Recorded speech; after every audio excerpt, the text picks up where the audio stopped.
Avec nous, on reparle du budget de l'État et de trous qui commencent à être béants. Et puis, on reparle des banques et de ceux qui veulent. Et ça va être l'autre grosse actualité bancaire de la semaine. Couper les banques en deux. À quoi ça sert? Que de temps perdu. Mais justement, on va en parler. Mais finalement, les deux éléments sont liés. L'idée, c'est d'essayer d'aller fabriquer de la sécurité, peut-être même artificiellement. Dans une semaine, jour pour jour aussi, le gouvernement présentera sa réforme bancaire nationale. L'idée, nous disait François Hollande, c'est de couper les banques en deux. Les banquiers lui ont dit « vous n'y arriverez pas ». Visiblement, François Hollande a compris et Pierre Moscovici a compris qu'il n'y arriverait pas. Nulle part dans le monde on y arrive et c'est pour ça qu'un certain nombre de personnalités commencent à donner de la voix en disant « mais vous êtes fous, vous êtes en train de provoquer la prochaine crise. Pourquoi diable faut-il couper les banques en deux ?» On en parle dans une seconde. Ce soir, 19h sur BFM Business, Good Morning Business sur BFM Business. Olivier Berruyer est avec nous, bonjour. Bonjour. Olivier Berruyer, vous êtes l'une de ces voix alternatives, voilà, on va le dire comme ça. Et vous venez assez régulièrement débattre avec Nicolas Dose notamment, entre 9h et 10h pour finalement porter ce qui est votre travail. Et je suis tout à fait d'accord, et c'est une critique qu'on nous a fait très régulièrement, et celle-là est parfaitement fondée.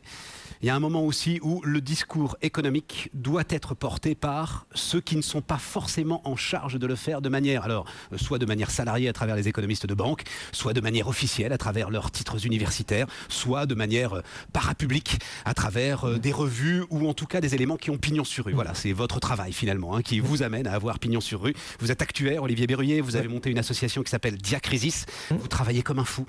Vous connaissez, et Nicolas Dose s'en fait le témoin, remarquablement ce dont on va parler, c'est-à-dire ce secteur bancaire. Et vous avez rassemblé 130 personnalités. Alors, certaines d'entre elles, évidemment, se sont exprimées par elles-mêmes. Vous ne les avez pas sollicitées, mais grand patron de banque américaine, Warren Buffett, lui-même, à travers le monde anglo-saxon, mais même à travers le monde français ou à travers le monde européen, qui disent « il ne faut plus perdre de temps à couper les banques en deux ». Pourquoi cette obsession, Olivier Berruyer? Est-ce qu'on peut dire très rapidement pourquoi faut-il absolument couper ces banques en deux? Ces personnalités justement disent qu'il faut couper ces banques en deux, en effet sans perdre de temps parce qu'il y a urgence. La problématique, c'est qu'on a mélangé à la fin des années 90 deux types d'activités dans les banques pour créer un type de banque soi-disant universelle, donc en mélangeant les activités fondamentales de services publics que sont la gestion des dépôts des Français et le crédit à l'économie, et d'autre part des activités beaucoup plus spéculatives, en tout cas beaucoup plus risquées de toute façon. Beaucoup plus risquées, tout à fait.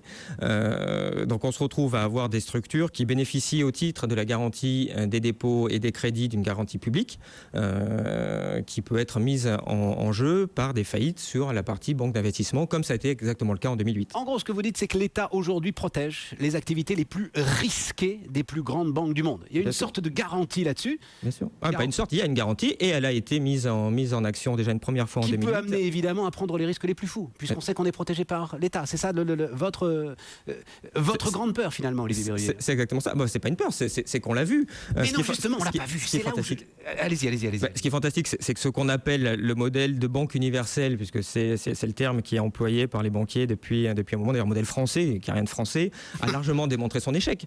On met français là-dessus pour faire un petit appel au chauvinisme, mais il n'y a rien de français là-dedans, et ce modèle-là a montré plusieurs fois son échec. Il a montré son échec avec RBS, il a montré son échec avec UBS, il a montré son échec avec Société Générale, il a montré son échec avec Fortis. Alors la problématique, c'est que ces banques sont tellement grosses qu'on n'a pas pu les laisser faire faillite en 2008. La bonne pensée libérale les aurait laissées faire faillite parce qu'elles avaient mal géré le risque en 2008. C'est tellement gros qu'il a fallu que les États viennent à leur secours. Rappelons-nous qu'en France, Nicolas Sarkozy a dû annoncer fin 2008 un plan de garantie de 360 milliards d'euros. 2 années de budget de l'État pour que le système bancaire ne s'écroule pas. Des garanties. C'était des garanties. Des garanties qui nous ont rapporté de l'argent à l'arrivée, parce qu'elles n'ont jamais été utilisées et que les banques les ont payées, ces garanties. On est tout à fait d'accord, mais donner 360 milliards d'euros de garantie pour des activités de traders qui n'ont aucune utilité publique, ce n'est pas acceptable. Qu'est-ce qui s'est passé, Stéphane? Qu'est-ce qui s'est passé? Les banques se sont mises au bord du précipice et ont basculé dedans. Au dernier moment, l'État les a retirés. Et maintenant, elles disent il n'y a pas de souci. Quelles banques ont basculé? Qu'est-ce qui nous a posé problème? Lehman Brothers, oui. Northern Rock en Grande-Bretagne, oui. Dexia en France. Oui. Mais de quoi est-ce qu'on parle là? Dexia universelle. On parle des banques, mais elle n'est pas universelle, Dexia, c'est une espèce de structure baroque. Dexia était universelle, Citigroup avait des problèmes, AIG qui était un assureur universel. Mais qu'est-ce qui est tombé? On a l'impression que justement, ces banques-là très spécialisées étaient beaucoup trop fragiles pour résister à la tempête. C'est pas qu'elles étaient fragiles pour résister à la tempête. Le problème, c'était pas que Lehman Brothers fasse faillite. Le problème, c'est qu'en faisant faillite, elle a entraîné avec elle les banques universelles qui ont eu la folie de lui prêter de l'argent. Le problème et l'idée, c'est d'arriver à des banques de financement qui vont faire des activités de couverture diverses et variées et qui puissent faire faillite. Enfin, on est quand même en régime capitaliste. Mais elles seront jamais. Mais bien sûr, Olivier, et elles seront jamais coupées du monde. Ce ne seront jamais des îles.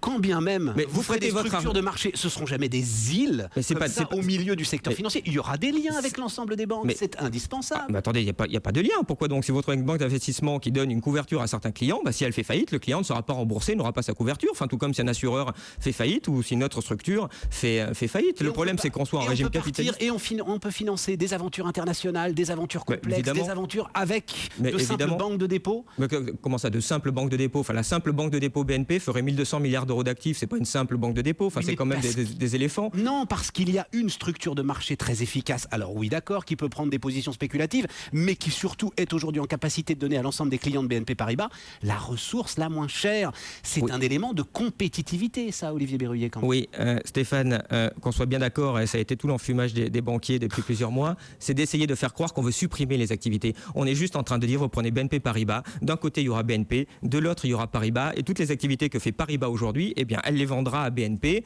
et donc elle continuera, et BNP pourra continuer à fournir tous les services qu'elle souhaite à son client. Et ça va pas coûter plus...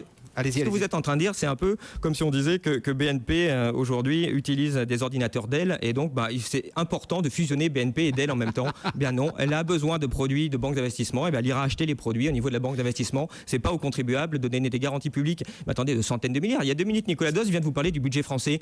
Quand il va y avoir une troisième crise, il y en a déjà eu deux. Il y a eu 2008 et il y a eu 2011 sur la crise de liquidité. Il se passe quoi pour les États? Si François Hollande demain dit je vous mets encore 360 milliards d'euros de garantie publique, ne me dites pas que ça n'arrive jamais. C'est arrivé en 2008. Mais oui, c'est arrivé en 2011. La BCE. C'est arrivé sur le modèle bancaire même que vous voulez reconstituer à travers des banques spécialisées qui ont été le déclencheur de l'ensemble de cette crise. Attendez, Stéphane, si on regarde les 10 plus grosses pertes de la crise, ces 8 ont concerné des banques universelles. Quand vous me citez les problèmes de Lehman Brothers, je répète que le problème, c'était pas Lehman Brothers, c'était que la faillite de Lehman entraînait la faillite de Société Générale, entraînait la faillite de BNP, la faillite de Citigroup. C'était ça le problème, et c'est ça qu'il faut couper. Je n'avais pas l'intention que l'on soit d'accord à la fin. Je voulais vraiment qu'on mette tout sur la table et je vous en remercie. Juste un point qui est important pour l'ensemble, et alors pour le coup, c'est votre boulot. Vous êtes actuaire, vous êtes au cœur des systèmes de l'assurance. Est-ce qu'à l'arrivée, cette histoire, alors on en reparlera ensemble la semaine prochaine, parce que visiblement ça ne se fera pas de toute façon en France, ne va pas coûter plus cher? Le dernier argument des banquiers, c'est de dire c'est de la ressource, donc du crédit, plus cher pour l'ensemble des entreprises, et donc c'est un élément de compétitivité que vous perdez. C'est absolument faux que ce soit pour toutes les entreprises. Si ça coûte 50 000 euros de plus à Total dans son financement, je pense qu'il vaut mieux qu'on évite d'avoir des garanties publiques de 360 milliards. Mais quel rapport avec les PME?